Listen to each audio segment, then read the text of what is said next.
वालेकुम अस्सलाम वरहमतुल्लाहि वबरकातुहू। अल्लाह रब्बिल आलमीन खैर व आफियत में रखे और मज़ीद ऐसे मुसलमानों और ख़ास तौर से ख़वातीन को तौफ़ीक़ अता फ़रमाए कि अपने बच्चों की तरबियत ऐसे करें कि जहेज़, बारात और स्पेशल खाने के आइटम का मुतालबा न करें। बहुत खुशी हुई ये सवाल सुनकर कि अपनी मामूज़ात को पैगाम निकाह भेजा है, मंजूर भी उन्होंने कर लिया है। अब आगे वो लोग क्या करते हैं क्या नहीं करते बारात के सिलसिले में, जहेज़ के सिलसिले में, उसका जवाब ये है कि बेफिक्र होकर पहले बोल देना चाहिए, पैगाम निकाह के वक्त बोल देना चाहिए हम जहेज़ लेने वाले नहीं, हम ये हराम खोर नहीं हैं,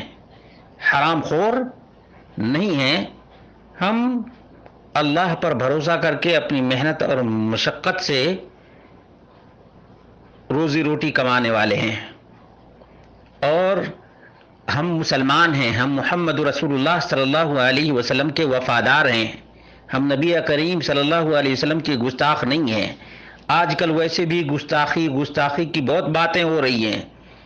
लेकिन क्या ये गुस्ताखी नहीं है कि हम गैरों की रविश और गैरों के कल्चर को, गैरों के सिविलाइजेशन को अपना लें और उनके तौर तरीके को शादी ब्याह में और किसी की मौत पर अपनाकर पक्के मुसलमान रहें? क्या हम गुस्ताख नहीं हैं? बताने की ज़रूरत है कि अगर कोई फलां गुस्ताखी करे तो वो गुस्ताख, लेकिन हम शादी ब्याह और किसी की वफात के मौके पर बरसी, चौरट्ठी, 40वीं, 10वीं, न जाने क्या क्या करते हैं। और ये जहेज भी तरह तरह से, और बाराती भी,